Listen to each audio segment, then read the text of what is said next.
I felt like me getting a job was me failing because I'm like, fuck, I really want to do this full time. Now I gotta get a job. Bro, last time I just felt like it was way too many left arm action. Like left arm action? Want the whole body.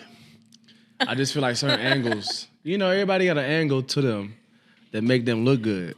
Right. Y'all know what I'm talking about, man. So you saying the left side is better than the right side? I'm saying my right side may be better than my left side. But you had a lot of left side angles. I had a lot of left side angles, and it was like, okay, I feel you. I don't know. You just gotta switch that. This feels weird to me because this is like hilarious. I feel like I'm locked in. Like you didn't even have to sit there for real. You should have just stayed in your seat. We could have just moved the guests over, but you wanted to be so close to DJ Gemini Gilly. Well, Speaking of DJ Gemini Gilly, we have a wonderful guest in here tonight. Who we got? Beautiful, beautiful person, great at what she does. I'm talking about phenomenal at what she does. Done DJ'd everywhere through Milwaukee, even in up north, even New York. We're gonna get to that later, but we have a very special guest here. Give it up for the wonderful DJ Gemini Gilly. One time. Absolutely, absolutely. How you doing? I'm good. Thank y'all for having me too. For sure. For sure. Okay. We want to make sure you're having a comfortable, experience with everything. We want to get started. I want to say, you got to let the people know what you're doing and how you started. Before we get there, we forgot the intro, or dose. Welcome back. It's another episode of the podcast. This is Milk Crate Music Podcast. I'm Dre. I'm not introducing myself no more. In solidarity with my brother, I will also not be. I'm Mello. How's it going?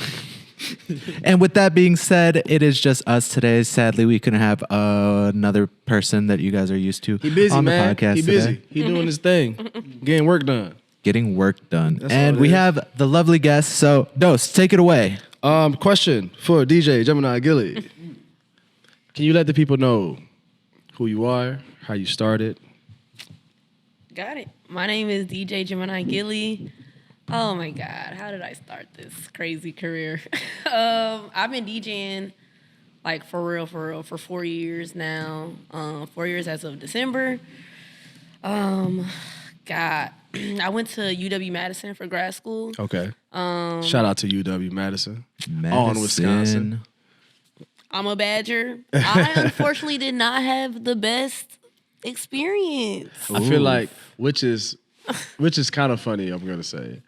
A lot of my black friends that went to UW-Madison always tell me they did not have the best experience going to UW-Madison. Common denominator. Okay.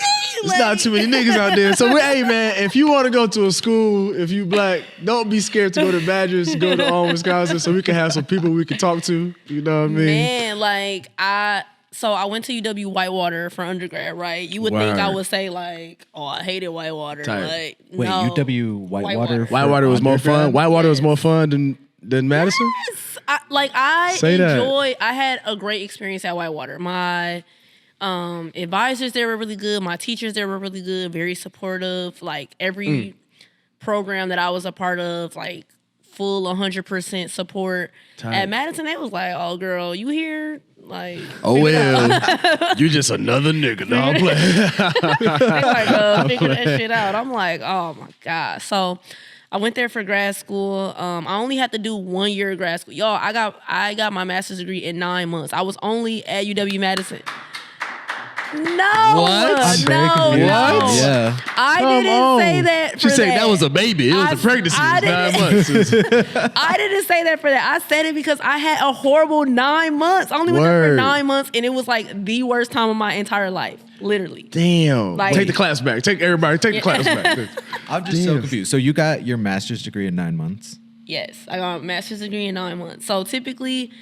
And it was in what again? Social work. I was just going to say, typically for your master's in social work, it takes 2 years to get.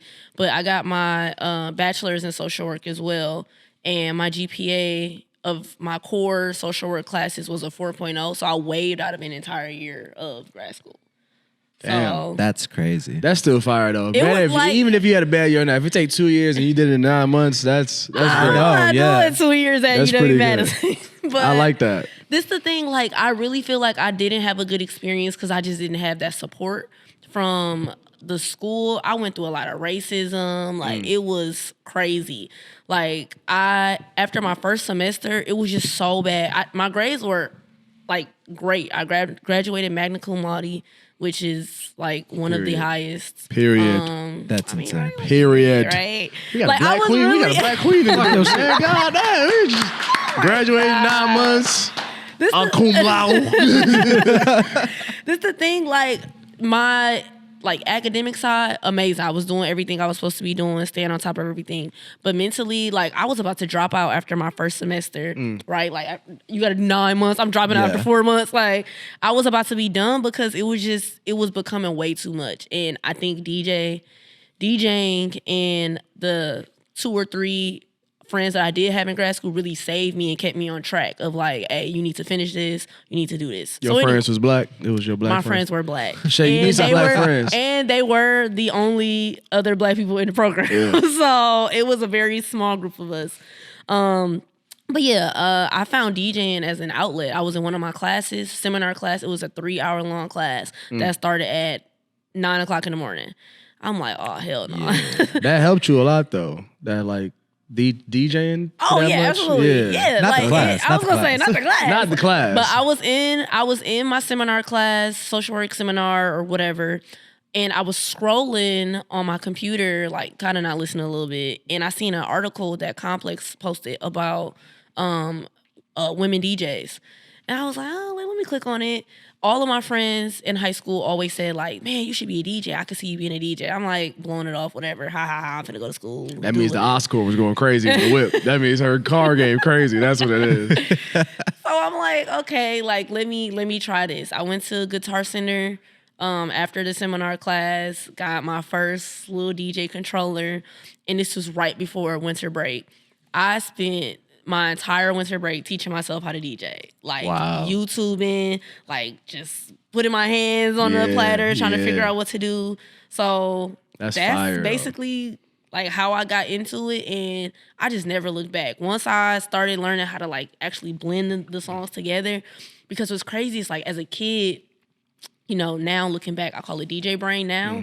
But as a kid, I would hear a song and I would be like, oh, this song goes with this song. Or I would like blend them in my head together. Yeah. Like that was something where I was just like, oh, like I thought everybody does this. Yeah. No, and I'm talking to other people and I'm like, oh, y'all don't do especially that. like the end of the song, you'd be like, I know a transition that's going to go crazy, right? Yeah. Like I'm like 6 or 7 thinking this though. No, like for sure. As a kid. So now actually knowing what it takes to DJ and things like that, knowing that that's what I was doing back then, I'm like, damn, I should have been doing this. Like, I'm tripping. Yeah. But it was perfect timing. It was exactly what I needed for that time, and I literally never looked back. I taught myself. I started putting out mixes on SoundCloud, started getting like good feedback from people who were from here, people who were not from here. So I'm like, okay, I may be up to she was doing something, yeah. Right? So I had my first gig after 9 months of teaching myself, and after that, I was like, oh shit, this is what I want to do. Like this is really it for me. That's beautiful. Where was your first gig? Where was that at? At the Atwood in Madison. Atwood in Madison. The Atwood, yes. Oh, shout out to the Atwood. They were one of the only venues that like allowed hip hop to be played. I was DJing with another DJ. He actually like brought me on and was like, hey, like, well, I was reaching out to DJs in Madison who were like based in Madison, like who I knew were like playing hip hop. Right. And I was like, man, like I want to like shadow. I just want to see what it looks like. So I was looking at all these other different venues that this particular DJ was DJing at. And I was like, man, I hit him up. I'm like, hey, like, is it okay if I shadow? And he was like, yeah, like it's cool. And then something came up with his primary job. And he was like, man, like, I'm not going to be able to meet up with you to talk about shadowing or whatever. I'm like, okay, like this nigga finna forget about me. Like he not finna hit me back up. Yeah. 2 months later, he hit me up and was like, hey, do you want to open for me tonight? I'm like, tonight? I mean, I was in Milwaukee at the time. I'm in bed like a mother. I got my bonnet on. I cannot come to you right now. What did you mean? I was in Milwaukee. I'm like, tonight? He like, yeah.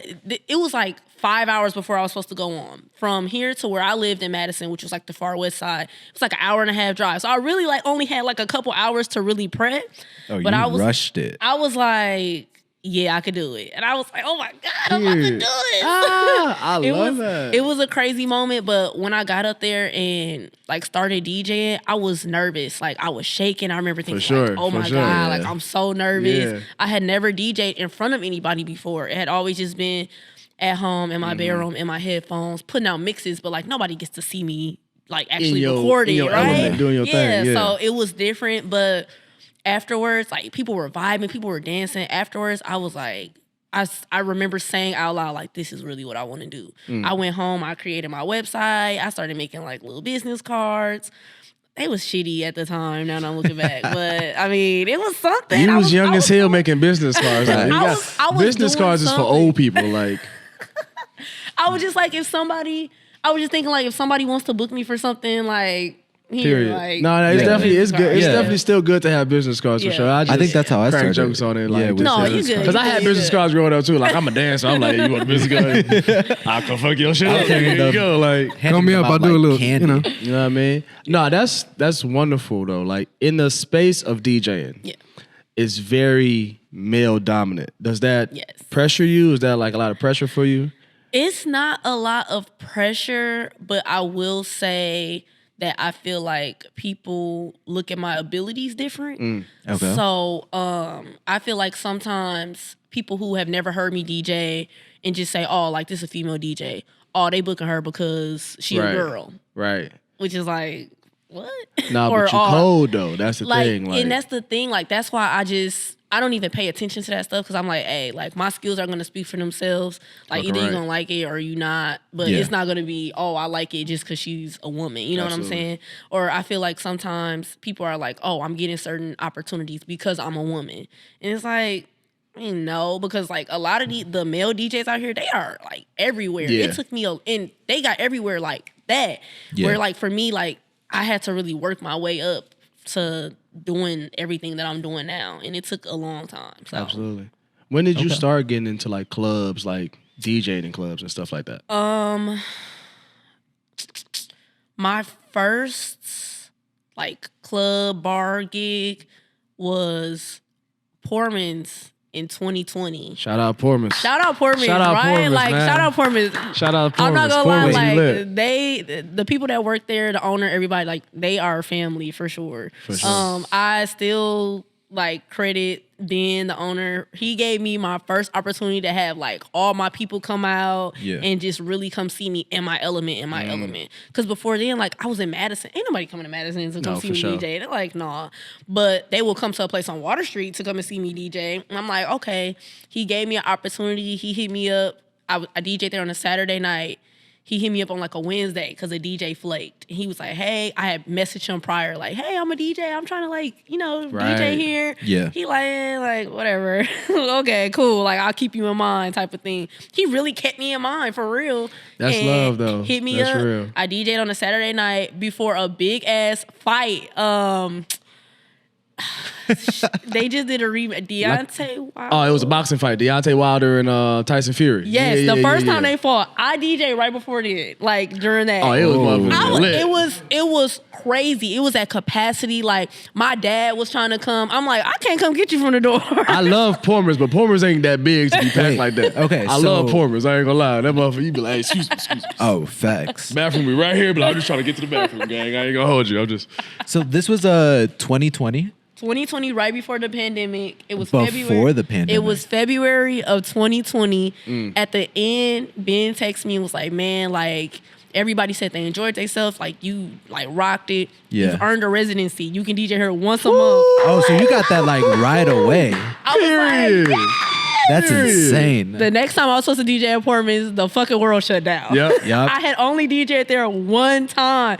And I was like, oh, like, no way that this happened. Everybody had a good time. I mean, I had people making tweets and Facebook statuses that they had a good time. No, for sure. I was definitely like, because I follow you and I would see it. And I'm like, yo, it's just beautiful to see. And it's just funny how God works because, like, he gave you that test of blessing. Man. And it's like, you know what? Let's just wait a minute. Yeah. And wait a minute. You know I'm what an I mean? instant gratification kind of person. So I was like, damn, I got to wait again. I got to wait a whole nother year. Like, and at the time, people people were thinking the pandemic was kind of short term. We didn't know what the pandemic was going to look like. At least at my primary job, they told us, oh, take your work laptops home. Like, you'll probably be back in the office after like 2 weeks. They're still not back in the office. Yeah, hell like, oh, wow. Day. So they at the crib. Yeah, like they still working from home. Like they've changed policies where people can like work remotely from kind of wherever. Like it's crazy. Like now thinking back to how that was when it first started, they were like, yeah, we'll be back in 2 weeks. We never went back. But it was one of those things where like all my people got a chance to come and see me DJ. Then the world shut down. I'm like, damn, what am I supposed to do? And in that time, I just kept honing my craft. So. No, I think I was going to say that. I think that's what it was, where you just kept like, it gave you the opportunity to get even more better. Oh, yeah. Because you felt that, you know, that feeling you get where it's like, damn, they really fucking with what I'm doing. Yeah. I bet. I want to keep going, but now I got time, nothing but time to get this shit like perfected. Yep. And I think that's exactly what happened with you. You feel me? Absolutely. And were you itching for like those 2 weeks you were looking at the news? Were you hoping that things were going to start opening up again? Yes, but I can be 100% honest. I was like, I don't know what's about to happen. It was scary. Okay. It was a very scary moment for me because it was just like, I don't know what's about to happen. The job that I was working when I was in Madison, like I had to make face-to-face like visits with people, and because I was working for the state, even during the pandemic, I was still making face-to-face contact with people. Yeah. So it was one of those things where it's like, oh, like I don't want anything to happen to me, like while I'm going out and like making contact with people. So it was one of those things where I was scared, but I was like anxious at the same time because I'm like, man, I really do want to DJ in public again. After that one moment. And then everything is like closed now. I was like, fuck. No, facts. But I feel like I used that moment and that momentum of people like actually seeing me in person and saying like, oh, like this is dope. Like what you doing is good. You're actually good at what you're doing. You're actually doing in-person contact, man. Like networking face to face still from the earliest of entertainment is still gonna get you progress every single time. You feel me? Even with that, I think it was like for new, like upcoming artists, like you said, like it was scary for the pandemic because it's like, damn, like I'm just getting that buzz I want. Yeah. And it all just, and people, you know, people like internet, like things go fast. Oh, yeah. So people forget, like, you know, you got to keep them on your ones and twos every time. So the pandemic was very, very scary. Was there any moment for you where you felt like, damn, like that moment of buzz is going to die off when they come back? There was, and it was literally when they shut the schools down. Because I was like, oh, shit, when the schools are shut down, everything is about to shut down. The bar shut down, like everything dwindled, and it was like, boom, we on complete lockdown.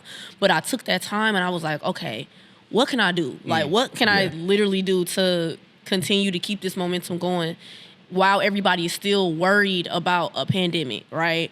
So I'm seeing D Nice go live on Instagram. I'm seeing him have 100,000 people on his live, like probably even more than that. Like just continues, and I'm like, dude, I can do this.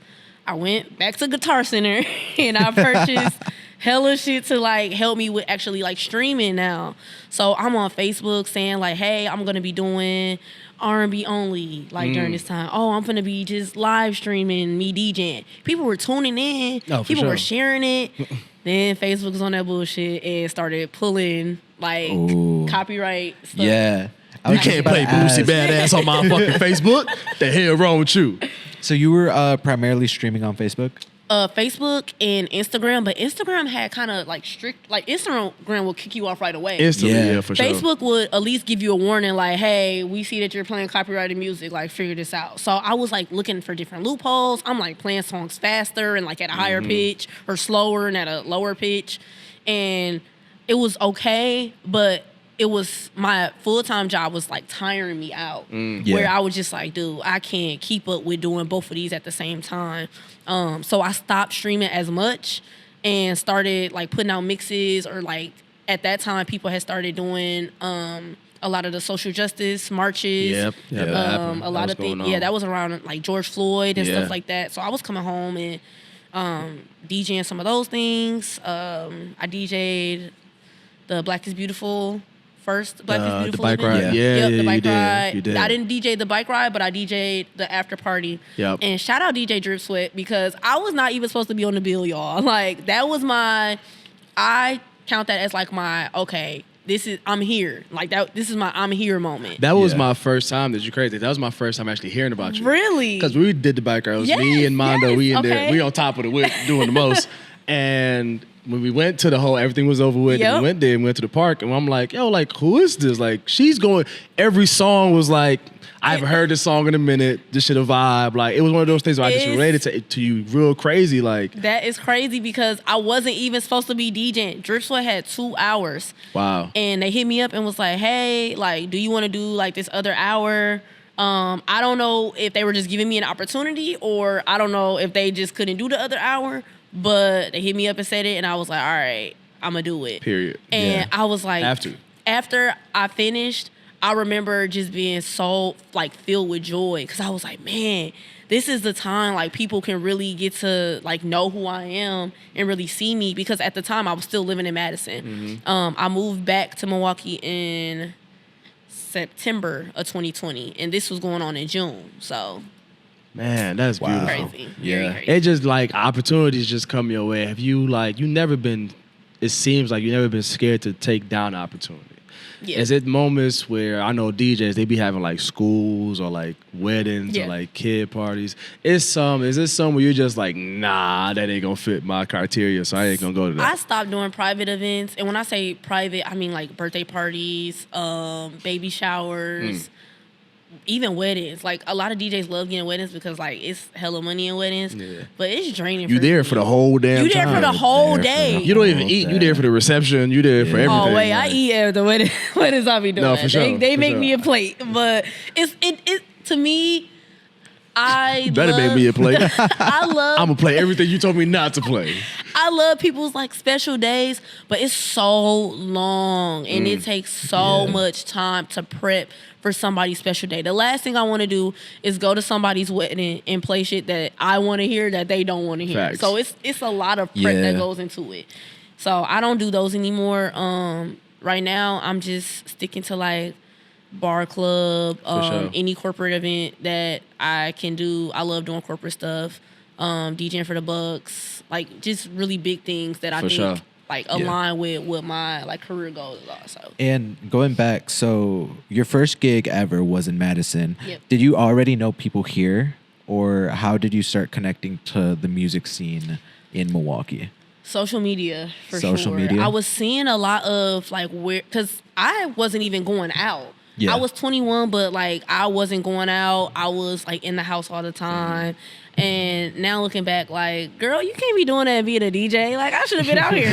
But I was looking on social media and I was just seeing like the places that people frequented and places that people were just kind of talking about. And I was like, okay, let me like look some of these places up and let me like hit the owners up. I'm messaging people on the Instagram pages. Yeah. So I'm messaging, for example, Portman's. Right. I messaged their Instagram page like, hey, I want to do this. Like, this is who I am. This is the type of music I specialize in. I had went to Portman's actually and heard the music that was being played. I'm like, dude, this is right up my alley. So I'm like writing them. I'm writing a lot of different establishments, introducing myself, linking them to some of my mixes, letting them know like I live in Madison, but I'm born and raised in Milwaukee. I just went here for school type of thing. And during that time, were you sending them like demo reels? Were you having them go on your Instagram page? I was your sending Instagram them page? my SoundCloud mixes. I was saying if they had any questions or they wanted to set up a phone call, they can call me. Like I was like kind of desperate to get into the scene here because I know that the type of music that I like to play, like there's really no scene for it up in Madison for real. So I was like, I need to infiltrate back, you know, where it all started for me, Milwaukee. And at the time, at the beginning of the pandemic, my mom got cancer. So I had made the decision, like literally the day that the schools shut down and everything, she found out she was diagnosed with cancer. So I ended up making the decision right then and there that I was moving back to Milwaukee. That's real. So I ended up moving back to Milwaukee so she found out in March. I ended up moving back in September because I had a work payback that I had to do with UW-Madison. So my last day that I was technically like contracted to work there without having to, because I got my master's for free because of this program I was in. But I had to work for the state of Wisconsin for at least a year. So on my 1 year work anniversary, I quit. I was like, fuck this shit. I'm leaving. I'll never forget August 5th, 2020, I quit my job. Wrote that shit down. Like, I will never, because I was shit. counting down. I hated my job too. I was counting down the days so I could just be done with all of that. August 5th, 2020, I quit, and I was back in Milwaukee, like comfortably living on September 1st of 2020. So no, that's beautiful, bro. Yeah. Because it's like I ain't gonna lie, like corporate, like working a job, I ain't doing that shit. I ain't gonna lie. Yeah. Man, I've been done. past that shit. But DJing for corporate, like you said, you work for the Bucks. How does that feel? I love it. I grew up actually like music. I've always loved music, but basketball was my first love. I've always hooped. You hoop? Yes. Oh, what you hoop? I did. She I'm said- sorry. I did a little something. She said, DJ giving out mixtape. Fuck you talking about? It's a mixtape. Just play with me. Like my dad coached basketball for almost 25 years, maybe even It's like a longer family than that. thing. Like everybody. Yeah, is like my dad word. coached, my sister played, my brother played, I played. That's fire. Yeah, so I played all the way up until high school. I had the opportunity to have a scholarship to go to a junior college and play. And I turned it down and was like, man, I want to be a student. Fuck this. Like, I've been a student athlete my whole life. I just want to be a regular kid going to school, doing what I need to do. And it was honestly the best decision I ever made because I was able to really like figure out who I was outside of my identity of hooping. Yeah. Because like people didn't know me for Yeah. DJing in high school. They knew me for like hooping. Hoop. So it was one of those things where it's like, okay, take me out of this like identity of being a hooper and like who am I for real? So it was a lot of soul searching that I had to do in college. And once I figured that out, I'm like, all right, I'm ready for my new venture. Being a student athlete is stupid anyway. You gotta like, you can't tweet certain things. I remember I played so football. terrible. I had to tweet about like God and like I'm tweeting God Bible scriptures just because I can't really say what I want. Like I'm worrying about scouts looking at my tweets. Being stupid. You like, have to be so. You got to be so dialed your in. social Like you media. can't do certain things. If No. you drink, nobody has to know you're Yeah, drinking. Like They can't see shit. they can't You say can't even nothing. go Even to the people in the parties. party, like they got to be like, no, he wasn't there. Like, Yeah. I don't give a fuck.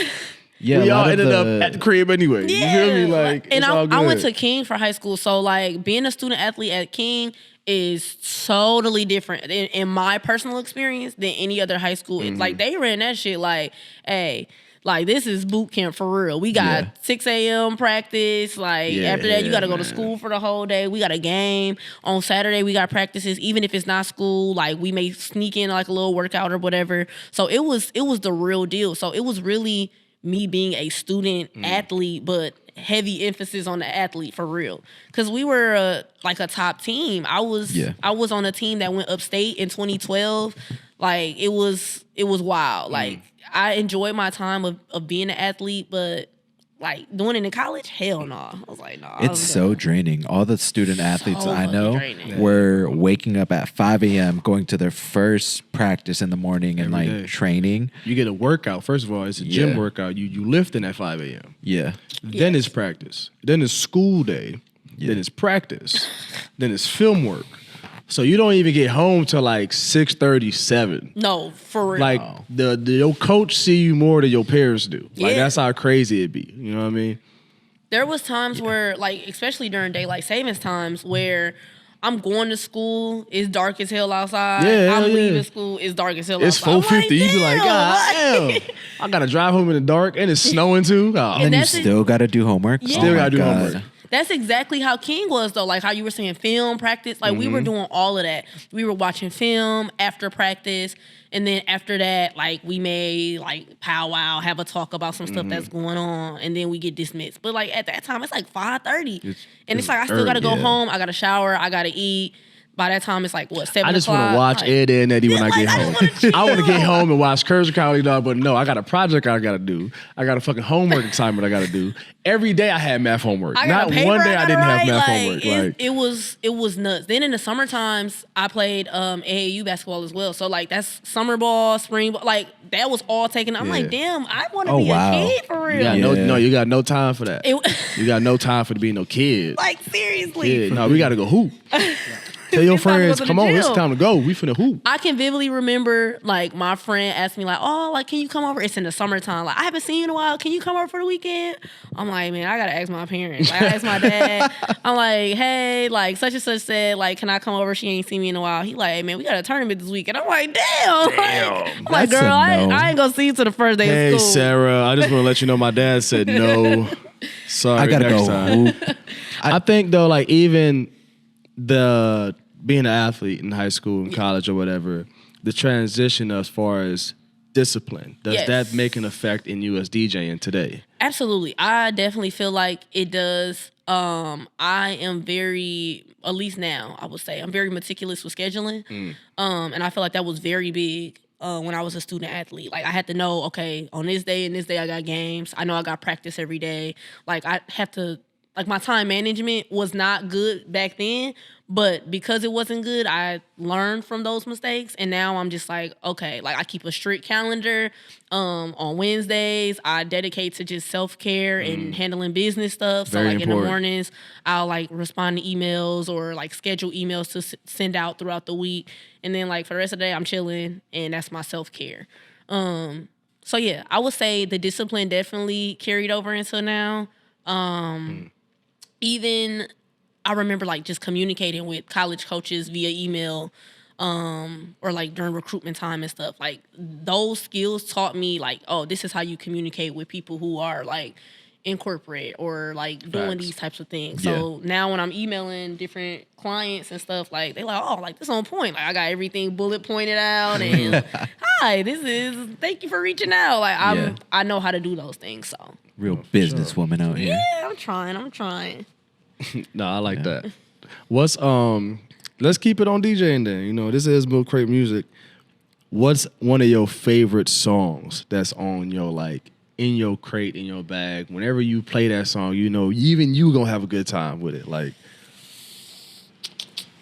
It's a couple. you can name all them motherfuckers for real, for real. We here all day. Take your time. One song that always, I don't care what is going on, people are gonna have a good time. Handsome and Wealthy by Migos. I feel out like to when the it comes on, Migos. people just like For sure. they just have a good time. It's the question in that song. Yeah. Is it cause a nigga handsome and wealthy? Like, is it cause of Like, what is is what it is for it? real? Which one is it? I don't know. You feel me? Are you saying any gig or like Just any gig. No, for sure. Any gig. It don't matter. Okay. Like where you're most comfortable at. Okay.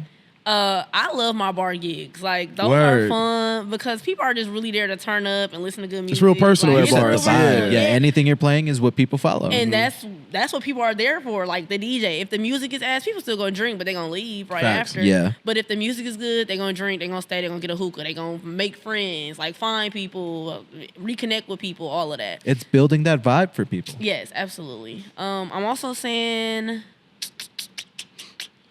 I Bet You Won't by Mouse on the Track. Word. That Yeah, that is shit get me lit. I that's ain't a gonna banger. lie. I just think of Famous Amos every time I hear that shit. I ain't gonna lie. That's a banger. Anything City Girls. For sure. City Girl. Yes, For anything sure. City Girls. At some of my more, like, when I do DJ at the Outsider, that's one of my favorite gigs ever, by the way. I love DJing at the Outsider. They stopped it because they're doing, like, sound renovations and obviously wintertime and shit. But No, for sure. If nobody knows what the Outsider is, anybody from Milwaukee, this hotel, and it's literally on the roof. yes. It's on a rooftop, and definitely I came to your set. I gotta tell people, I definitely didn't want to bring this up, but it was one night you played there, and it was probably your last song. And she played Pyramids by Frank Ocean. I've never seen this done in a bar or club before. She played the whole song. Everything. Mind you, Pyramids It's is like long. 9 It minutes is. long. You feel Pyramids me? is a long ass song. She played the entire song, and not one time everybody stopped. Like, we all grooving the whole time. Like, it was such a vibe. And I think that's what I enjoyed, like, about you as a DJ. You play stuff that's not the social or the popular. You feel me? You play the deep cuts that Yeah. people want to hear. Like, I'm gonna be in the club, I'm not gonna hear that song, but you're gonna play it anyway. Yeah. And it's like, oh shit, I wasn't expecting to hear that. Now it's making me enjoy myself even more. You feel me? I was telling her before the podcast when we went to the Outsider, I don't think I ever made that much of a stank face at any of the events, just off the immaculate music selection, not only just the mixing, but like the hits that you were bringing up, engage the crowd because it was like something that hit so close to home for everybody there. Mm-hmm. That's crazy because that is what I wanted that gig to be. Like at some of the bar and club gigs, like you don't really get a chance to play stuff like that because everybody ain't gonna vibe to it. I don't got time for people who hold up a phone and say Bad Bunny and shit in front of my face. God. Like I get it, I love Bad Bunny. 21 Savage, Drake. Yeah, I'm like, can you do something for me on top of the head? Like, that's not what the song called. Like, put the phone down. Like, I don't have time for that. So but I do play a lot of like popular songs my way, like the way that I like to play them. And I think like that's what makes me different, and that's what I take a lot of pride in. So you saying like I play a lot of deep cuts, that means a lot because that's literally what I feel my specialty is. So when I'm at the Outsider and I'm playing like songs from Common's album B, which is honestly in my top 10 favorite albums of all time, or I'm playing like Vince Staples, or which a lot of people like.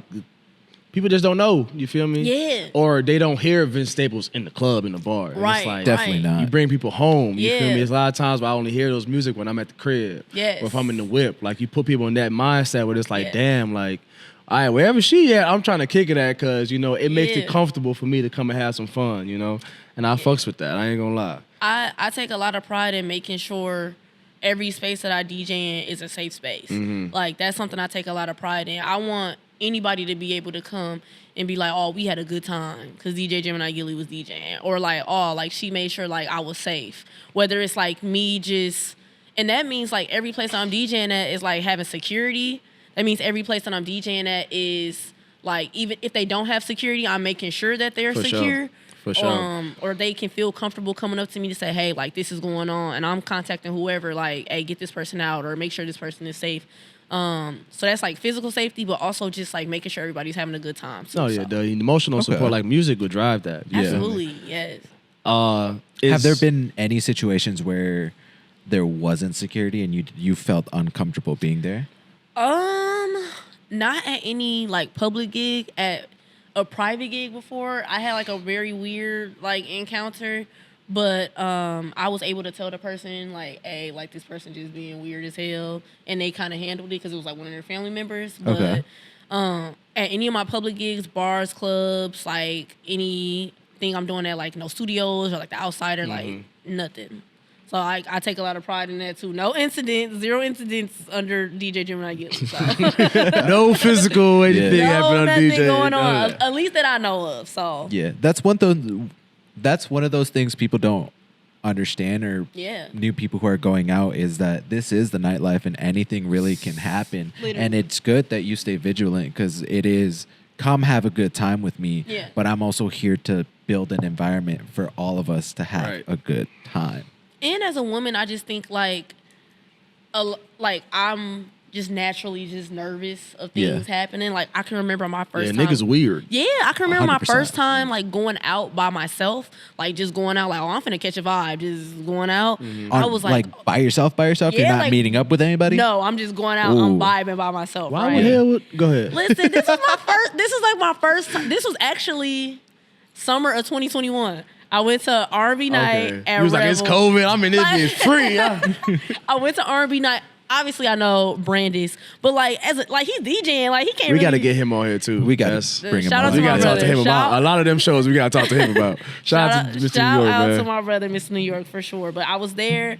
I went. I was by myself, and he always makes sure that I'm good. But he's also this is my first time that I'm like really out. So he like nigga, what are you doing here? Like, when? Who you come with? That's what he said. It's just me. That's exactly what I said. I said, it's just me. And I can remember just being like, kind of like oblivious, very naive, like, oh, ain't nothing finna happen. But also just like in the back of my mind, also thinking like, wait a minute, like you here by yourself, like you don't know who's watching you, type of thing. Yeah. So, and as a woman, like I always have to think of those things. Yes. So I always just kind of keep that in mind for when I'm DJing, because anything can happen to anybody. So I just try to keep those things in mind when I'm DJing, like just making sure I'm watching for different things and just being alert. So I definitely think even being a public public figure. We got into this like on our previous podcast where you have people that are watching you and they know everything about you. Yeah. They know where you're going to be at, what time you're going to be there, your set time. And that gets scary because anybody can literally show up at any point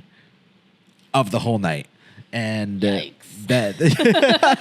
Yikes. Yeah. Where was I getting with that? Oh my god! Nigga in the trench coat being in the corner the whole night. But touching on that, I heard you was DJing over there. I just want to let you know. Touching on that a little bit though, like you'll be surprised of how many people know so much about you but don't know you, but like will tell other people like, oh, I know her, and it's like, oh I know her. She be here all the time.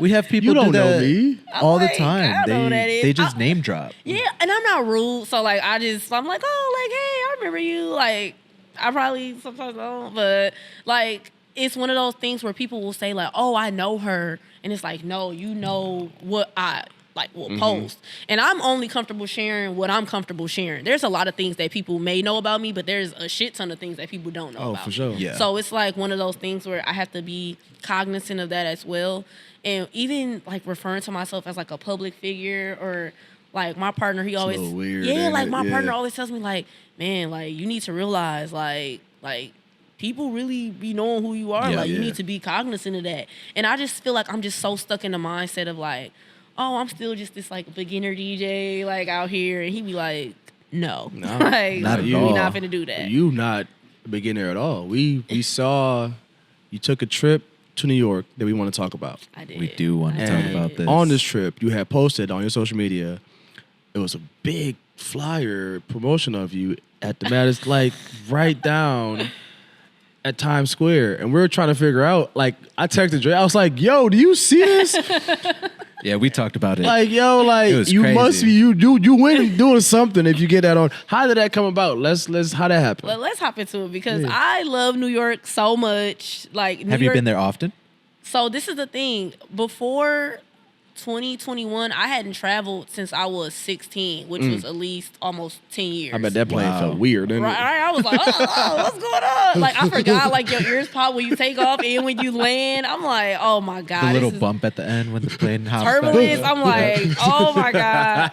I actually, I hate flying, too. Like, now I do. Yeah, for sure. Because it's just, like, one of those things where I'm like, oh, my God. I can remember the first time we went to New York, like, the plane just kind of dipped, and I was sitting next to this random person. I like hugged her, and I was like, I am so sorry that I did this. I'm so sorry. Like, Wait, you just hugged a random person? I didn't know what was going on. I'm like, hey, if this is my last Oh, you time, thought you were going down. I've Because the heard way it though, went down, it's I a was lot like, safer to be in air than on ground. It That is is. true. You're more That's likely very to get true. into a car accident than a plane plane falling crash, down. Yeah. It's crazy. But yeah, New York. I love New York. We were DJing. Me and my partner, we both did it. DJ Nick Stokes. Shout out to him. Shout out Nick, man. We gonna Shout get out Nick Nick. on We here got too. to I get him thought on you was here, gonna too. bring him. I Yeah. was waiting to see that nigga come in here. Like, He's Facts. DJing right now, so I was like, Oh, for he's sure. going. Yeah, Okay. yeah, Keep it he's going. going right now. So, or I would have brought him, but yeah, we got an opportunity of a lifetime to DJ at SOHO House.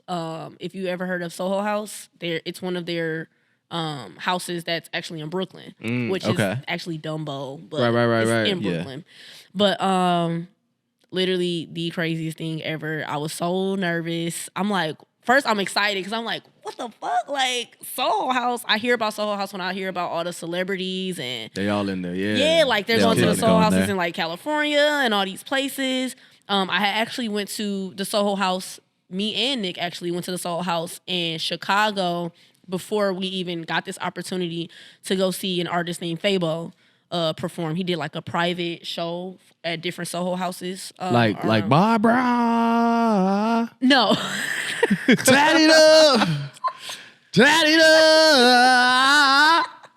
Fabo? Not that Fabo. Oh man, shout out Fabo, man. Shout out to that Fabo. Shout out Fabo. But also shout out to, he's one of my favorite artists. He's signed to Selection. He's one of the like up and coming artists. He is like definitely next up to me.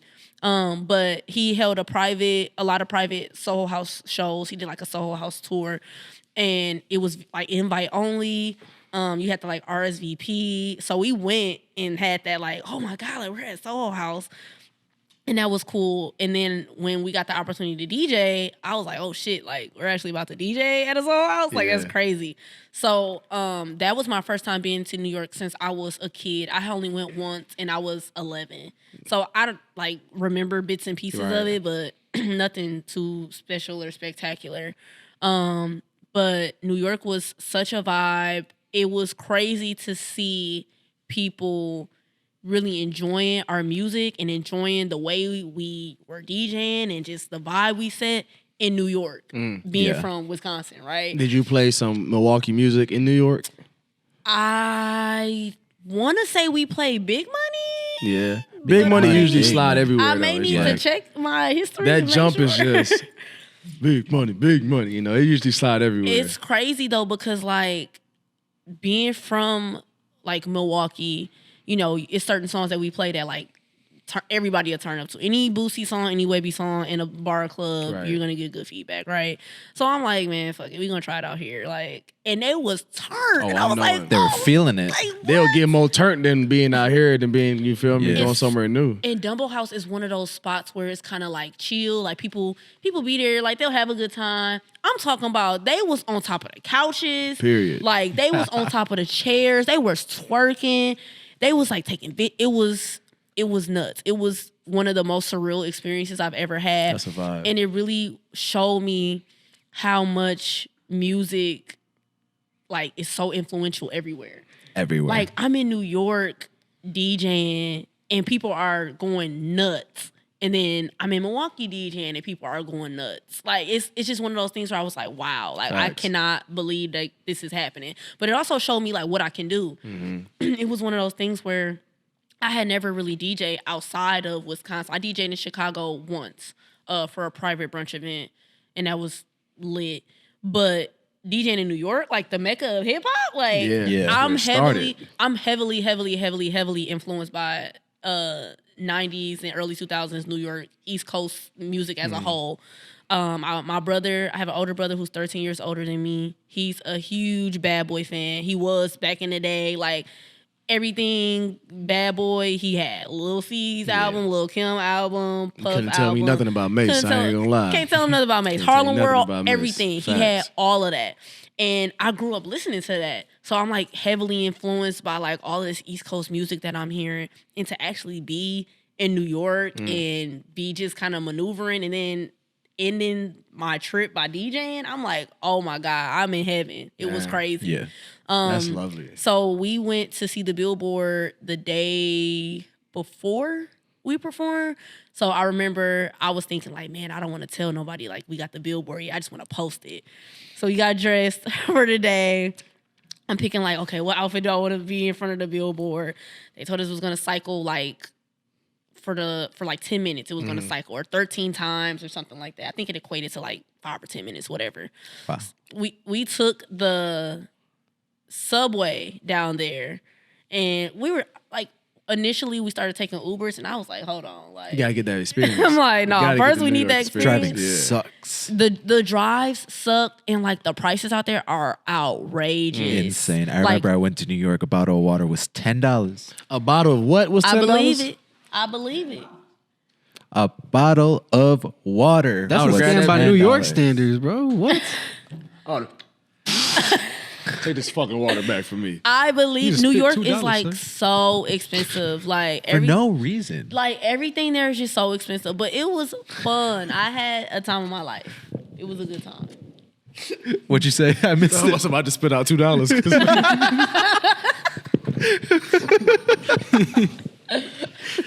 I'm sorry. That shit funny. $10 water. I'm sorry. That's a scam by New York standards. That is a scam. That is crazy. Shit, I understand. 10. Like, man, you're going out to eat and spending what, like $40 a person? Man, like yeah, and just think about it. Like the New York prices are more expensive than like airport prices, and airports they be getting back. Like airports, I'd be so crazy. Pissed off when I go to the little. I mean, sure, I got snacks in my bag at the airport. They insane. They play too much. Like literally. the stuff in New York is expensive, but like the experience of being there was just so dope. When we went to the Billboard, I remember us trying to find like, oh, where's it going to be? Because Times Square is kind of big. Yeah.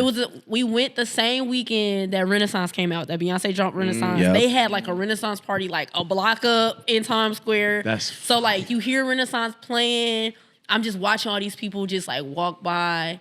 And like we're just waiting for it to circle, and I'm like, "Fuck, when is it gonna come?" And we see it, and we're like, "There it is!" Like, oh my god! We were taking pictures with our phones. Yeah. And in Times Square, like they have this thing where a lot of photographers will go out there and they'll like randomly take pictures of you, and then they show you, and you're like, "Oh, these are nice." And they're like, "Oh, okay, now you gotta pay for them." We like, "Fuck, yeah, like, okay, like whatever." Damn. Like that's how they get their hustle on us. So like I don't knock it, but we seen a photographer and he saw us like that was us, and he pointed like that's y'all. We like, yeah. He started taking pictures of us. He took like a video. He really made sure like it was documented that we were doing this. Yeah. Every time it was circling through, he was taking new pictures. Like we took solo pictures, we took pictures together. It was dope, and we ended up just like paying him for it.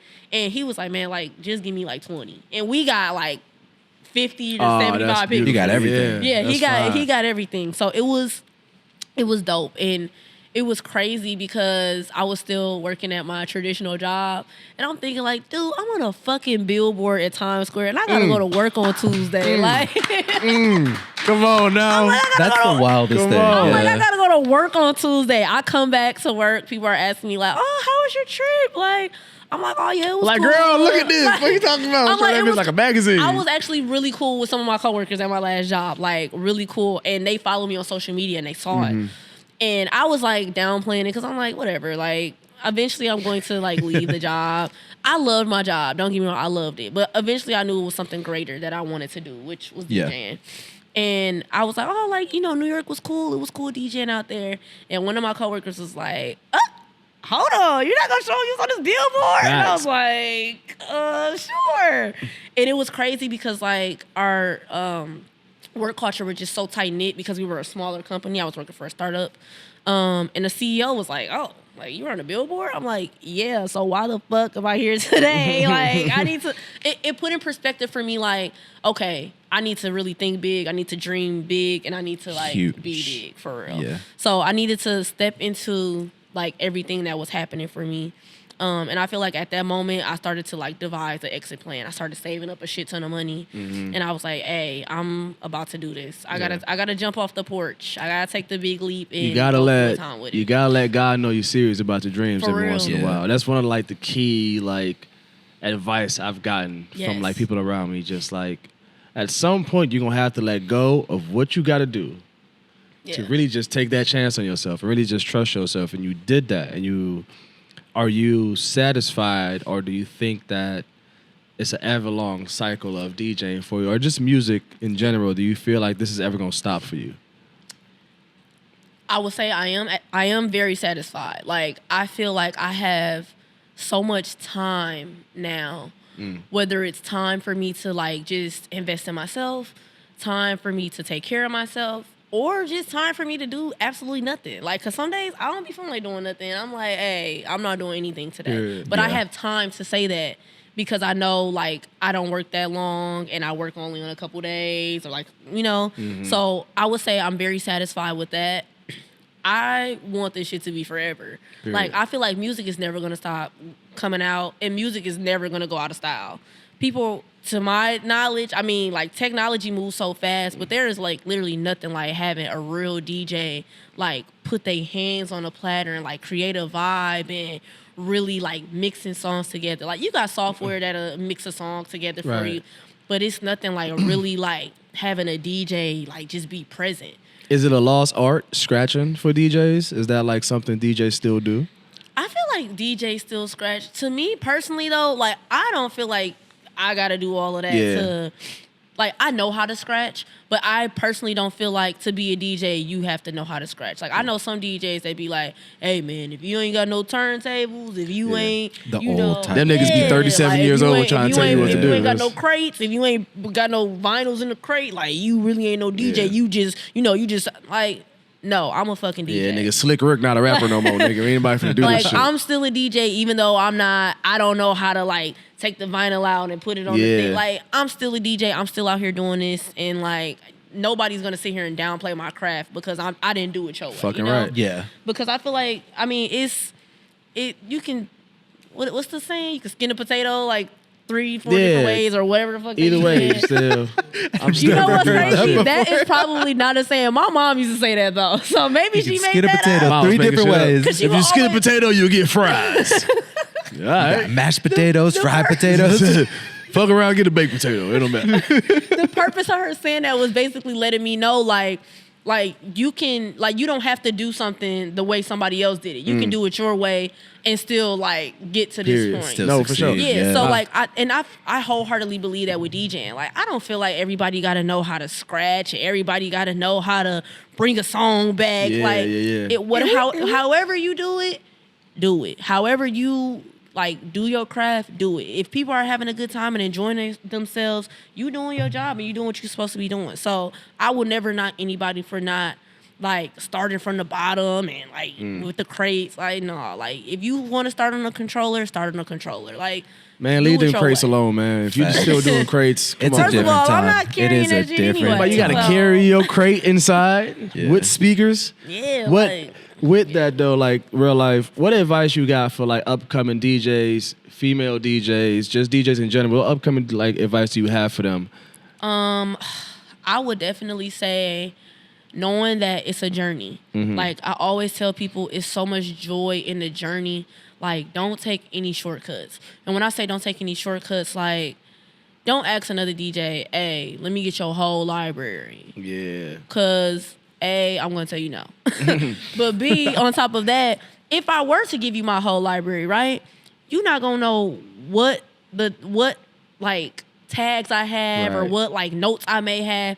It may not resonate with you the same way it resonates with me. So I always tell people, like, build your own music library. Like, build it up as much as you can. Because, like, if you haven't, I've always collected music since I was a kid. Like, some of the songs I have in my Serato right now that I've probably downloaded it back in 2007, 2008. Like, these are, like, real files. But everybody doesn't do that, you know? So I would say build up your music library. Realize that everything is a journey, like a true journey. And find joy in the journey. Don't be afraid to fall, or don't be afraid to fall down and have to get back up. Don't be afraid to fail and have to bounce back from that. There was a time where I quit my job and I was like, oh, I'm a DJ full time. When I first moved back to Milwaukee, I did not have a job. I was like, fuck it, I'm a DJ. This is in the middle of a pandemic. This is September 2020, right? And it was working for me. Like, I was picking up little gigs here and there, like able to pay my bills and stuff like that. But then it was a time where I was like, dude, I really miss social work. Like, I really miss like that face-to-face interaction with like clients. And I was like, you know what? I want to get a job. Got a job. I felt like me getting a job was me failing because I'm like, fuck, I really want to do this full time. Now I got to get a job. But now this time around, I'm like, okay, I already knew what happened last time, right? I didn't adequately prepare. I didn't save a shit ton of money. I didn't have a plan. I didn't have any gigs lined up. I was just out here like, oh, I'm going to just do it. Now, you know, well, back in September when I quit, I'm like, okay, I know that I need to save money. I know that I need to have gigs set up. I know that I need to build these relationships. And I did all of that. And once I did all of that, I was like, all right, I'm out of here. Peace out. Like, I'm good. Yeah, and like I'm comfortable. Like, I live a very comfortable life. Like, I am not seeing any like financial shortages. Like, I'm blessed to be able to say that because everybody's not able to say that. And 2020 Gilly wasn't financial able to say literacy that. is important. Like, man. It's very important, y'all. So For like real. that's why I always say like the journey is just so important because like I can tell people like, yeah, I tried to do this before and it didn't work out. And then they're like, okay, then what happened? And I'm able to tell them, okay, I learned this, I learned that. So it's really joy in the journey. That's really my biggest. Oh, and don't be afraid to reach out to other DJs. But my personal advice is do your own research before you approach another DJ. So when I was reaching out to DJs, I had already been looking at YouTube videos. I had already been like reading up on how different things work. anything that I was reaching out to other DJs for was really just to fill in the gaps or to like just build a connection with them. So for example, like DJ Bizon, he had a lot of connections with people here in the city. And I reached out to him, letting him know I wanted to DJ at Portman's.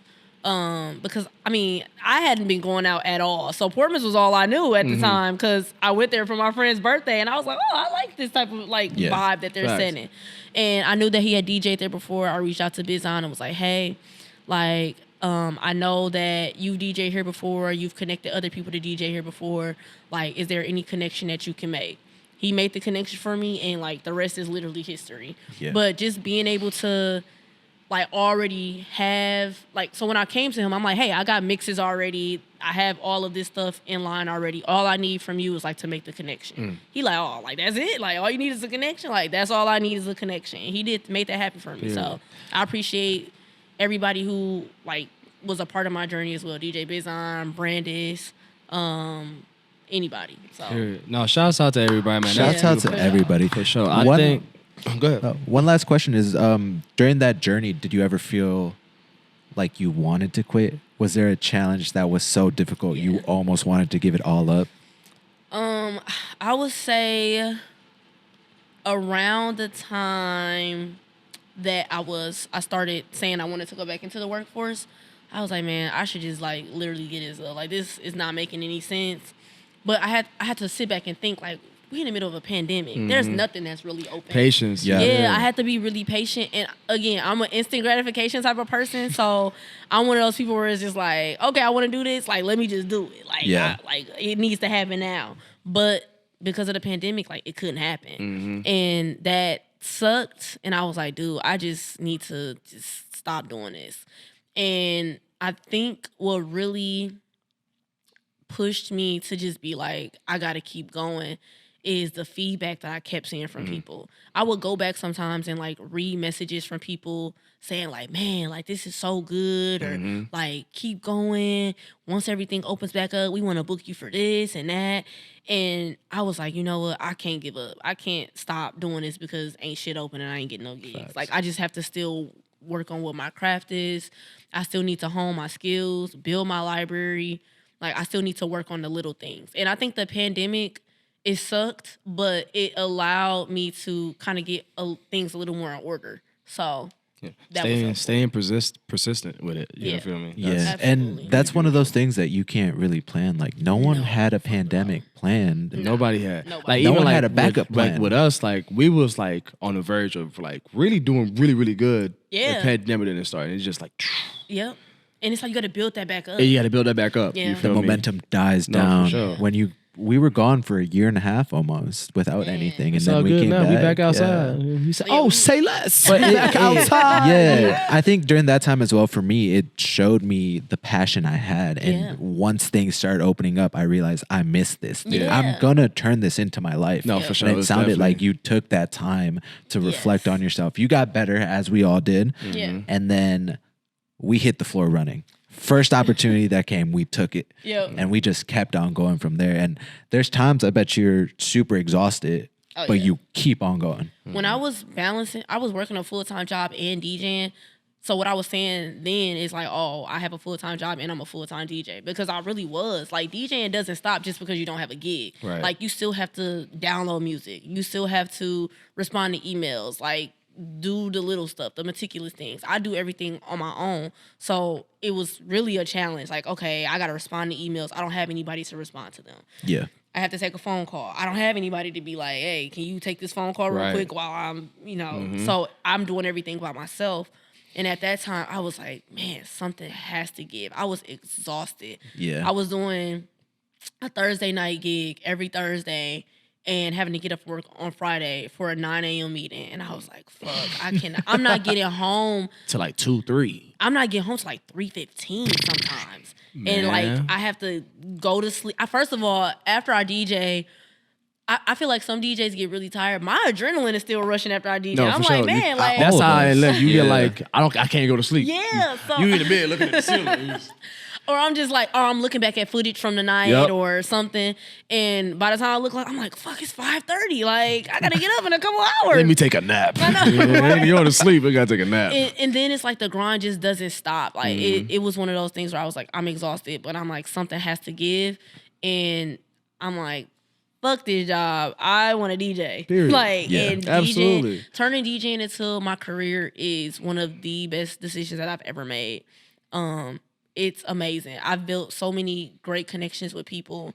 I've built a lot of great connections with DJs in the city. Like a lot of people have become family. Like Brandis, like I call him my brother. That's literally my brother. I love him so much. A lot of the Portman staff, our family, like we talk outside of us working there. We go out with them outside of working there. Like we talk on the phone and discuss like real life topics outside of there.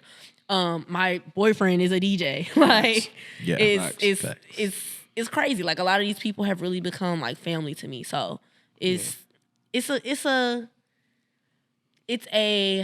what am I trying to say? Like it's a great like number to be in, basically. Like I'm in good company. Do you still have friends that are athletes or just like friends outside of music, or is everyone based now? Like since you've pretty much cultivated like your life into being a DJ, into being around music, do you just find yourself being friends with people that are doing entertainment industry, or do you still have friends outside of that where you could just be yourself, be not DJ? I feel like a lot of my friends are entrepreneurs. So maybe not, right? So like maybe not in music, but they are doing other things where like it doesn't require them to punch in and punch out. They got their own businesses. For sure. So yeah, a lot of my friends are entrepreneurs. I do have a couple friends who have jobs. And like that's cool too. They respect what I do and I respect their time as well. So like it may be times where I'm like not inviting them to every single thing because I know like, oh, I know they just went out yesterday. They probably don't want to go out today because they got to go to work on Monday. Yeah. So it's a lot of things like I try to be mindful of.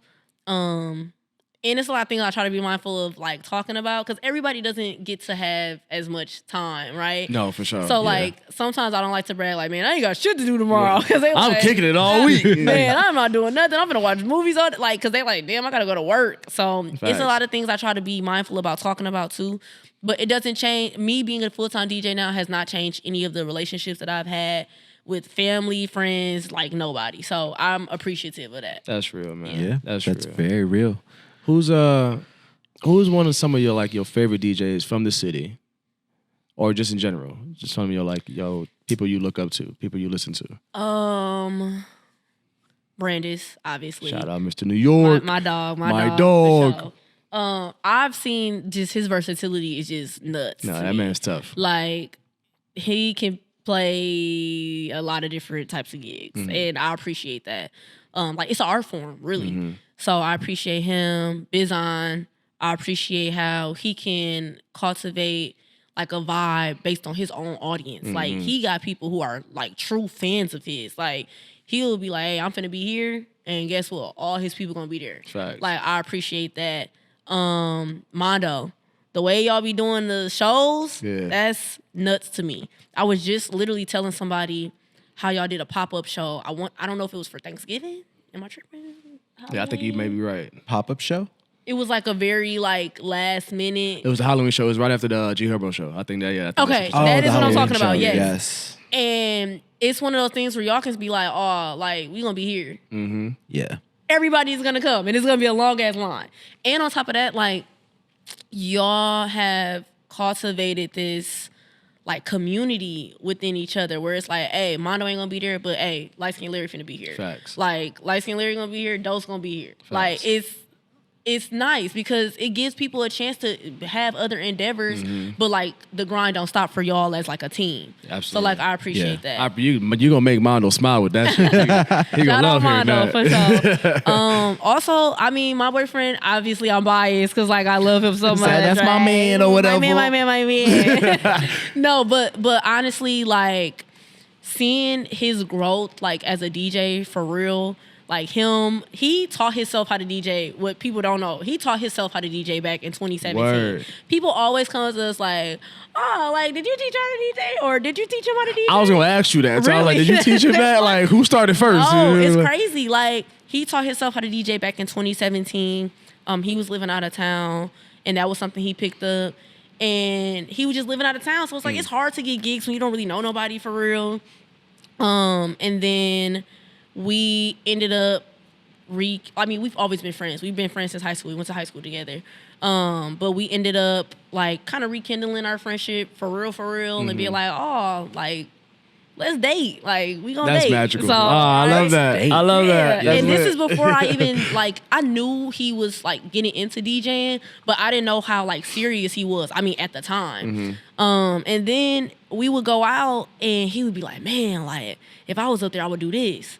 And I'll be looking at him like, oh, for real? Like, you would do that if you was up there? Like, do it then. Like, we're gonna do it. So it was like, I was not trying to pressure him, but I was really trying to, like, give him that push. Like, you can do this. Like, you have the mindset. Like, a lot of people don't have a DJ brain. Where they can be like, oh, I would do this, or like, oh, something is kind of off a little bit. You know, when people go out, they just hear the music and they like, oh, what song is on right now? They don't hear the transition or nothing like that. He was able to hear the transition. He was able to hear like, oh, like that song, that sounded good together, or I would have did this with it. And I'm like, okay. But seeing his growth as a DJ for real, he only 1 year in, and we was DJing in New York together. Hey, he Nick, was on that Billboard for real. That boy doing his thing, man. Shout out Nick, man, for real. Like it's crazy. So I love just seeing. I've never seen a DJ like start and then like get to where he is like as fast. So it's really nice seeing his growth. He is really out here grinding for real. Like he really do this shit. So shout out to him. I just really love all the DJs in the city, though, for real. Shout out Drip Sweat. I love the way that they cultivate their space as well. They are so unapologetically them. No, for sure. And I fuck with that so heavily because in entertainment, sometimes I feel like some people feel like they need to be like the next person or, oh, I need to do it this way. And they just like, no, like, I'm going to just do it my way. Keep it my way. And I appreciate that. Originality is always my favorite. I'm not gonna lie. I love people that keep shit original. Like, it's cool to have studied the best and take bits and pieces of it, but keep it you. Keep it original to you. And I have yet to met a DJ that plays the way you play music. Man, I've been around Mr. New York. I've working with DJ Mondo. I've been around the light skin Larry. Like everybody had their own way of doing things, but you give such a comfort. Like I be feeling like I'm at the crib, but I'm listening to you. Like, man, that means like I put my phone in the aux and like I'm in the crib, I'm cleaning the house up. Like that's how you make me feel. You feel me? And it's like a lot of DJs don't make you feel that. It's like we in the club, we gonna get a club vibe, or we doing a theme, we gonna do the theme the whole night. And you just kind of like, you know what? I'm just me. I'm just originally just be me myself unapologetically, and I'm just gonna do that. And I respect that to the highest bit, like for real. That means a lot to me because like that's one thing I just take a lot of pride in because. You know, when I first started, I was in Madison. Like, I don't know what I'm supposed to do as a DJ. Like, I'm in my first gig. Somebody just told me to pull up 2 hours ago. Like, so it's one of those things where it was like, I just really have to go into it. But I can remember writing down my goals. Like, right after that gig, I wrote down some goals. And one of the goals was for me to find my, like, identity as a DJ. And I was like, what does that even mean? Like finding my identity as a DJ. What does that mean? I'm like, okay, I need to find my style. I need to, and really what that meant was that I need to be more in tune with myself. I need to figure out who I am for real as a person and show up as that every single time. So that's something that I just kind of take a lot of pride in. So yeah, y'all gonna hear songs that y'all gonna play at the crib. Like I played a Dom Kennedy song. Somebody came up to me and was like, dog, I have never heard anybody play Dom Kennedy anywhere. Like you do that though. You pull it off. Like you make it work. A lot of times DJs will try to do that. I've seen DJs trying to play deep cuts or trying to do that, and it's just like the audience just like nah. And it may be something that they hear at the crib, but it's like, oh, it's not really hitting. It's not fitting for what it is. You feel me? Yeah, but you, man, hey, shout out DJ Gemini Gilly. Thank y'all. For sure. Yes. Is there any DJs that you've been around that you out? This is just me being funny. You be like, yeah, them niggas not it.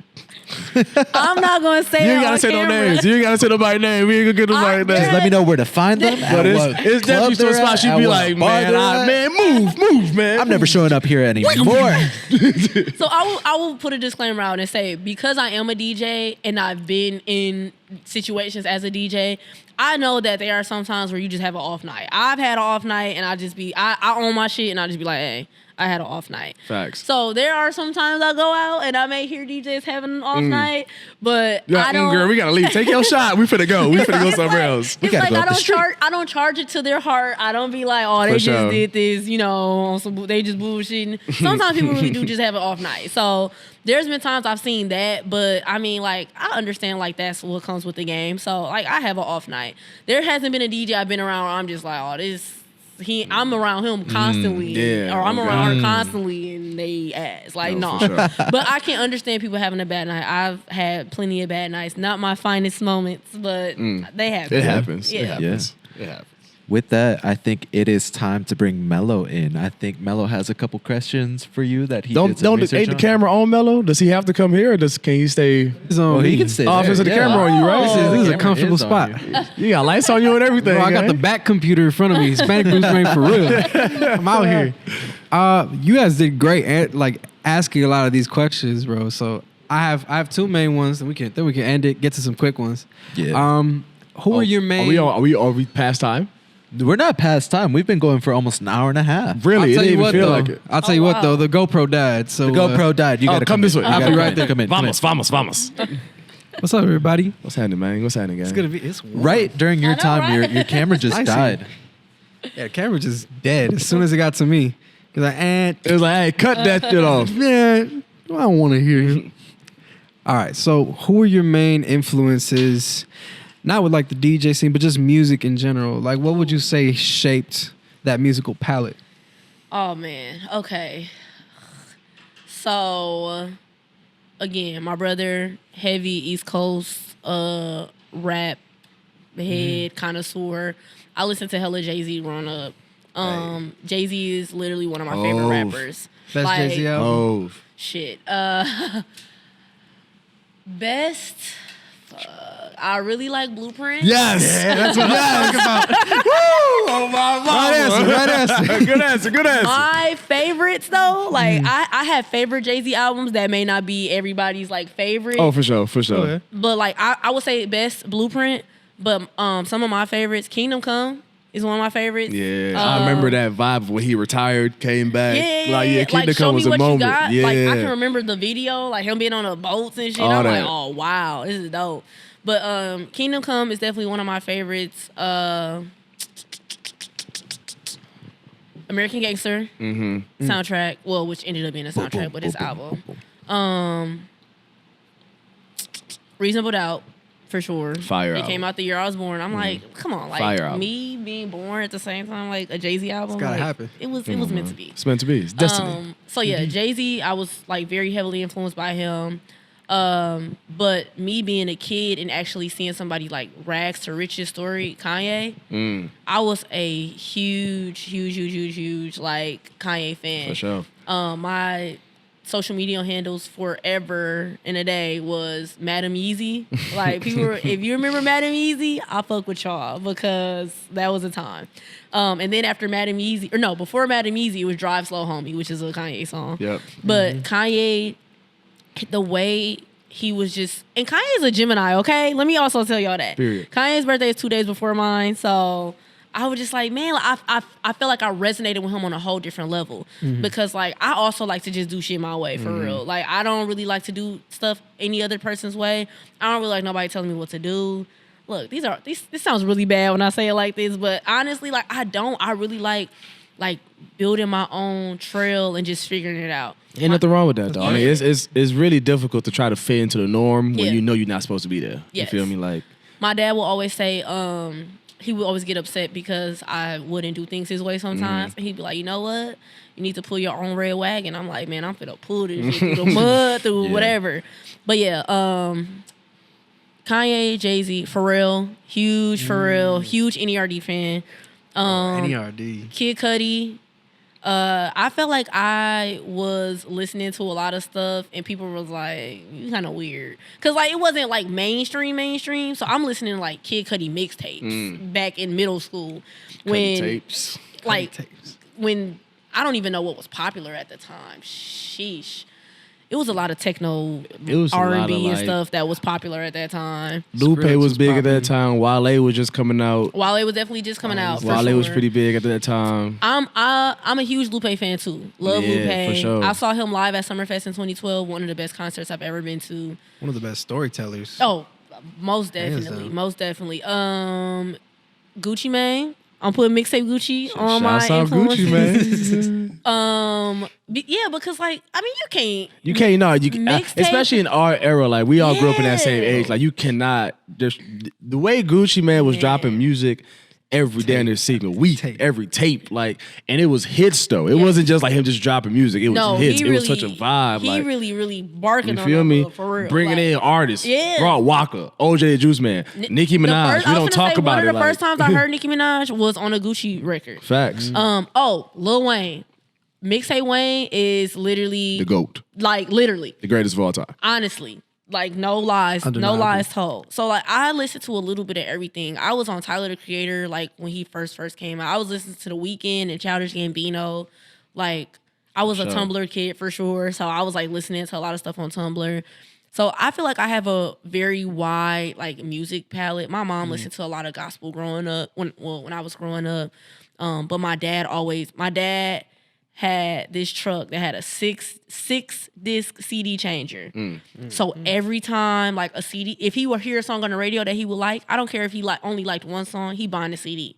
But me, I'm like going through the CD, like, okay, like I like these songs too. Yeah. So like that's where I get a lot of my album cuts and like, oh, like these are deeper cuts. Like that's where I get a lot of that from. Cause he will buy CDs down there every Friday.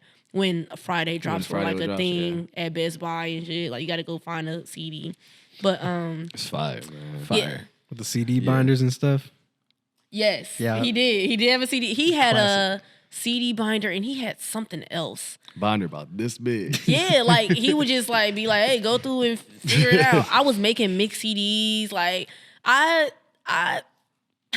just have a very weird, not weird, but it's just everywhere. Yeah, like my range of music is very like everywhere for sure. No, for sure. I love how you could burn CDs back in the days. LimeWire, bro. Why can't you do that no more? Like burn. I bet you people don't even remember those days now, where you literally made your own CD. No, for sure. So my sister, we could burn a CD. She's like, why would you set it on fire? I'm like, no, sit your young ass. Go back on your phone. Don't piss me off. Don't talk to me. I think I got like one more. Fire. I got one, but you go right ahead. I was just gonna say, because you said like deep cuts and albums. You went through a whole bunch of albums. Yeah. If you could give me a top 3 hip hop album from you. And it don't have to be your best, just your favorites. My favorite hip hop albums? Top 3. I'm putting Common's B in there for sure. I can run that top to bottom. Whoa, fire. I've never heard anybody come out here and say that. I can run Common's B from top to bottom. Listen to Common B album if y'all really want to hear some real hip hop. I'm not going to lie to you. For sure. Fuck. Can I get my phone for this real quick? Yeah, do your thing. Okay, because I feel like Commons B, bro. What's so crazy? Like my uncles, they was really into like D12 and like Dre era aftermath and all that. Yeah. But my aunt was big on Common. Like she loved like the real smooth, conscious rap stuff like that. Tribe Called Quest. Yep. So I would hear both sides of hip hop, like the hardcore stuff, the conscious stuff, the real, and it's just like, man, that's when I heard the B album. I probably was like, what? 8 or 9 at the time. Yep, definitely. And I was definitely 9 when it came out. I didn't know, but like just the beats. It was just like something I could just, being a dancer, I just loved it. Yeah. And it's something, just every beat is just like. And it was like a Kanye produced album. Yeah. So it's like. Very underrated as a producer. We don't talk about Kanye as a producer enough, but we can get into that later. Like. Common's B, College Dropout, Kanye. For sure. It's very nostalgic for me. I can remember Through the Wire premiering. What a time. What a time. And I remember looking like, what? Like, I've never seen anything like this before. Injured. Like, I never seen nobody rapping like hurting. Crazy. Like, Straight, literally Through the Wire. Crazy. And Pharrell's In My Mind. for sure. That was. Oh my God. Come on now. That for reals in my mind changed the way I looked at hip hop because I feel like a lot of people did hip hop or classified and categorized hip hop in one way. And he was here to show like, no, like here I come, like I'm doing it my way. It can be popular. Yeah, like it can be pop, it can have these different like elements in it and still be hip hop at the same time. So that was super dope. I can remember my dad like buying that because of Number One with him and Kanye. And I'm just like, nah, fuck, like I love that song. Fuck that. Let's run all of these other songs too. Like fire from top to bottom. Yeah. So yeah. Do we have one last question before we wrap it up? Sure do. It's 2025. We at Gilly Fest. Oh, Gilly Fest. Who are your 3 headline acts for the weekend? yikes. Sheesh. Who are your 3 headliners? That's a fire question, man. That is Gilly a fire Fest. question. Okay. 3 headliners. I am getting Kanye, but 2025? Kanye might be president. Hold on. In 2025, I'm getting Kanye, but I'm getting him to do only perform in late registration. Because that's one of my favorite Kanye albums. I love but that. It's not my favorite, but I feel like it just has so many like songs on there where I was just like, damn. Yeah. Either late registration or graduation. Because graduation was like a fun album to me. So I feel like a lot of people would appreciate that. So I'm getting Kanye to perform one of those albums. Probably nothing else. But Probably nothing else. Okay. I am getting Chief Keef. Ooh, I'm fire. getting Chief Keef. That's so goated. I'm getting already here. Chief Keef. So goated. I'm already there. And I'm there. I'm there for Chief Keef Day. I don't know what Saturday or Sunday, but I'm there on Chief Keef Day for sure. We there for 100%. And I am getting maybe Kanye, Chief Keef, either Pharrell or Missy Elliott. And Missy, Either of those would go Mr. V. but I'm getting either one of those to bring, like, they can perform their own songs and bring people Like the they stuff work they with. produce? yeah, the stuff Oh, they produce yeah. and the stuff that they Nah, So- I'm probably gonna go with Missy on that. Crazy. So that's Gilly Fest, everybody. Those are hard. Hey, Gilly Fest 2025, baby. I'm on my ticket today. Look at me. I love it. I love it. I love it. What can they expect from you coming up? Sheesh. Coming up, I'm hoping to do more. Well, these are my goals for some of my goals for the year. I want to do more festivals. I feel like I did Summerfest for 2 years in a row. I would love to do Summerfest again. I had a ball doing it. I want to put out more content. I feel like a lot of people are only really able to see me out. I really want to show people like a lot of things I'm not able to show them when they see me in certain settings. So yeah, definitely putting out more content. I'm gonna get a little more involved on TikTok. I don't really be posting on there at all, but I want to definitely produce more content for TikTok, Instagram, stuff like that. And I don't know. Okay. You guys will be Got something brewing. Yeah, I know you got something brewing. Cooking a little bit. I know you got something brewing in there. So with Something on that the being way. said, people gotta look out for you. Gotta look out for what you're doing. Where can they find you on all your social media platforms? Oh, sheesh. DJ Gemini Gilly everywhere. DJ GEMINI GILLY. Gilly. And where do you play at? Where are you a resident at right now? I'm a resident DJ at Portman's. And with the Bucks, you can find me at Select Bucks games too. And then I'm a little bit of here, a little bit of there, everywhere. I always post when I'm somewhere new though, so be on the lookout for So that. definitely attention, follow folks. her. Yeah. Stay up to date. She is everywhere. She is amazing. You guys gotta go check her out every time. Shout out she DJ Gemini plays. Gilly. Gilly, everybody. Such a good time. Oh my God, I learned so much. Love it. Yes. So with that being said, I'm Dre. I'm Mello. It's your boy Dance for those. I said I wasn't gonna be And doing I that. am DJ Gemini Gilly. Thank you guys so much for tuning in for another episode. This was episode 3 of Milk Crate Music Podcast Season 2. Go follow us on all our social media. Stay up to date. And hopefully you guys enjoyed. We'll catch you guys next time. Period. Thank you. We gotta get Nick on here next time. For Yeah, real. we do. Yeah, we do. Yeah.